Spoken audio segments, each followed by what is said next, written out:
Fantasy, meanwhile, has taken that Island Expo as well. So Fantasy with the 3 command centers, 2 Backhoes, 3 Nexuses, of course, I think that the top left, the Island Expo, actually might be a min only. I'm not 100% sure of this. I just need to check that one more time. It's been a while since I've seen a game on Return of the King. So I'll let you guys know once I verify that again. Unfortunately, my internet is acting fuzzy, so I can't go to Team Liquid and check that right now. Fantasy once again pushing forward with the Vultures and the dropship, knowing that he's got to keep the pressure on Backho. This time the Dragoons are waiting. He's got an observer as well. Siege tanks once again dropped on top of the ridge. More Dragoons circling on from behind. But great attack by Fantasy. He killed about 3 or 4 Dragoons there, and he didn't really lose anything. I think he lost maybe 1 Vulture. Once again dropping with the Siege tanks. This time the Dragoons, and Fantasy is doing some brilliant StarCraft here. He's really doing a great job of bifurcating his opponent's forces. He could lose the dropship. The dropship gets taken down. That's going to hurt Fantasy's chances of keeping Backho down and under pressure in this game. I don't think he really wanted to lose that dropship, because that's a precious unit to lose. And Backho, with some great defending, takes it out. And Fantasy being a little bit too cute in the end for his own good. I was really impressed by the way he lured those units around, dropped first, took out the units that were already there, then pulled away, then came back and dropped again. But maybe he would have just been better placed in placing those units and leaving them there if that's what he wanted to do. Maybe he didn't anticipate those Dragoons coming around initially. But he did seem to be putting those spider mines down, I think he would have been better almost sacrificing the 2 siege tanks and saving the dropships, because that was a bit of a risk, and Backho didn't waste the chance that Fantasy gave him. And now a second dropship out for Fantasy, and how lethal would it have been if he had 2 dropships worth of units to be able to maneuver around the map, but obviously limited to 1 because Backho did snipe that, and how crucial might that prove later on in this game. Fantasy still keeping the pressure on Backho. He's not let Backho really build up that large size force, although I'm not sure what Fantasy has built up himself.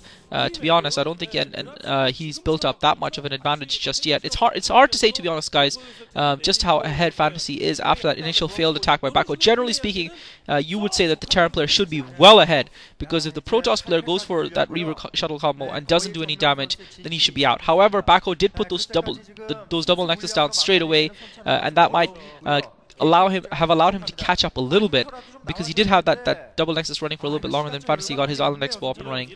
Fantasy, though, is macroing heavily. He's got a lot of factories up. Backho with about 5 gateways. Fantasy's got as many gateways as Backho. Fantasy's got many factories as Backho has gateways, probably even a couple more. So he's just going to be ratcheting up the macro right now, and it's just a question of when Fantasy rolls out with that heavy Terran war machine, whether Backho is going to have what it takes to survive. Right now, Fantasy is exerting dominance, I feel, in terms of map control. He's keeping Backho on the defensive, and that's allowing him to take another expansion at the 5 o'clock position. Fantasy now dropping units once again, keeping the pressure on that Expo at the 10:30 position. Backho now circling on with some more Dragoons, once again pushing Fantasy out. He seems to be content to do that, but Backho still not with a large group of Zealots. Camera focusing again and again on Fantasy. I wonder why. I would be focusing more on Backho, because I would feel that his position is a slightly more tenuous one. Fantasy is now ratcheting up the macro, and I think Backho is going to struggle a little bit to really take him down. Because we all just know how deadly Fantasy can be. Fantasy, though, although on this occasion his Vulture raids haven't been as effective as in the past, now Fantasy taking a slightly more defensive posture just outside of his natural Expo, just up that ramp in the middle raised area. And meanwhile, he has taken that expansion at the 5 o'clock position. Now Backho's got Zealots in play. He's got a shuttle in play. This is the moment here where Backho needs to inflict some damage, I feel, on Fantasy. He can't let Fantasy continue to macro. Fantasy being forced to pull back with the siege tanks. He was caught in a slightly awkward pose. He doesn't have any spider mines in front of those siege tanks. This could be critical here. Those Zealots closing in as well. Vultures coming in. Goliath as well, taking the observer down. But Fantasy does have depth in that defense, in that line. He does have some more siege tanks in the back. Most of those Zealots are dead, and the Dragoons are not going to be able to close in range of the final siege tanks. But he did kill a lot of units in that attack, Backho. But I'm not sure he has enough. Fantasy's macro, I feel, is stronger right now. He's got a lot of siege tanks, and Fantasy slightly caught out of position, not having any spider mines in front of those siege tanks, not having any Vultures in front of those siege tanks. Backho did catch him in a retreating posture and was able to inflict more damage. But just look at the sheer number of factories in Fantasy's base. It's a little bit like that Boxer versus Flash game where, you know, Backho's got like 10 gateways and Fantasy's got like 10,000 factories. It's just ridiculous the amount of macroing up that Fantasy's doing right now, and I just feel that Backho is just on the verge of being overwhelmed here, really he needed to do some damage to Fantasy's economy with that reaver drop, and he didn't. And from that point on, I really felt that he was struggling. Fantasy once again setting in the vulture raids, takes a photon cannon out at the 1030 position. He should really be focusing on the probes there, but those vultures are just auto attacking. But I guess he's happy enough, and now he finally moves those vultures around. He could have done a decent amount of economic damage there had he moved those vultures earlier. But what those vultures do are they force, because Backho doesn't have enough forces to both hold the defense and send them back to take the vultures out, and they force Backho off that ramp and allow Fantasy to advance with this massive Terran war machine, and now Backho's going to be forced to fight in a slightly disadvantaged position. Zealot streaming in. Once again, Fantasy not having the spider mines in place. Could this be a slightly risky maneuver by Fantasy? He's lost a decent number of siege tanks, but he's just got such weight of numbers, and more reinforcements arrive to mop up Backho's forces. Backho losing all of his zealots, more zealots coming in, but they're just dying piecemeal to Fantasy's forces. Fantasy bringing in SCV as well to repair those siege tanks. He's actually just going to use the SCV to absorb some damage. Fantasy with great micro as well in that battle, and Backho just not really able to cope, I'm afraid.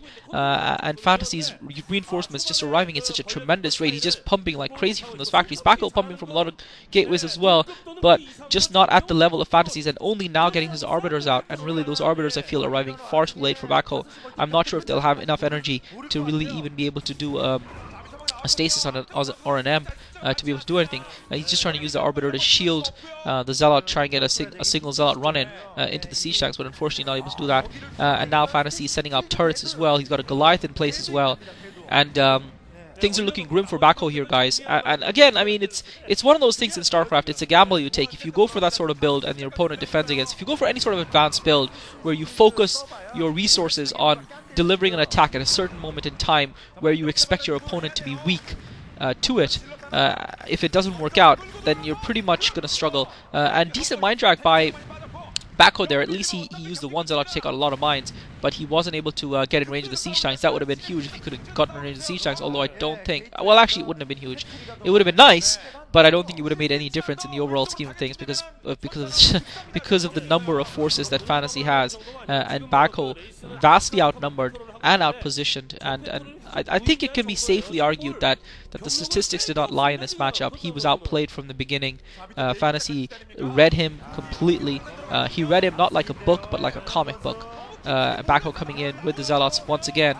Decent stasis by Backho, gets a lot of siege tanks caught in that, a couple of vultures as well, but he just doesn't have the ground forces to be able to close out Fantasy again with such overwhelming superiority on the ground that there's little Backho can do about it, and his defeat is inevitable, and I think he realizes that now, and now the camera is focusing on Backho, and I think it should have been focusing on him all along. Another great stasis, catching another bunch of siege tanks, and the Dragoons taking out a bunch of units, but unfortunately Fantasy just has so many units that even though Backho has stasis them, first of all he can't get through to get within range of the units up on the ramp, and Fantasy building a couple more command centers.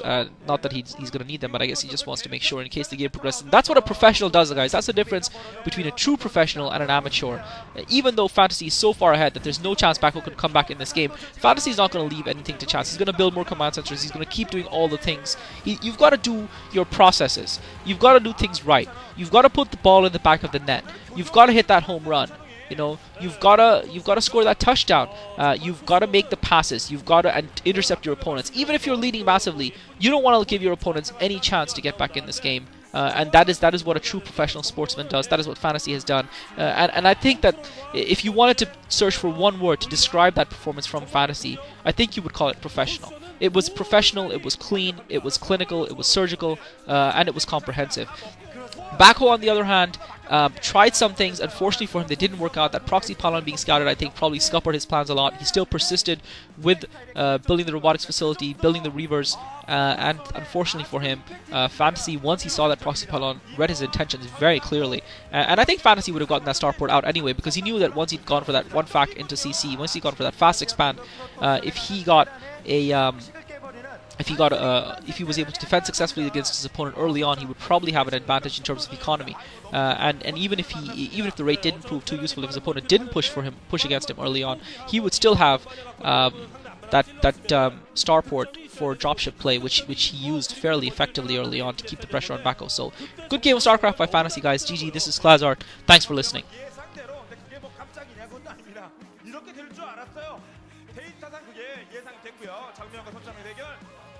선수가 분전했습니다만 정명훈 선수의 원사이드 플레이 결국 정명훈 이번 대회는 진짜 우승 해야 되는 이번 대회 기분 좋게 첫 승 장식합니다. 잠시 후 세 번째 경기로 돌아오죠.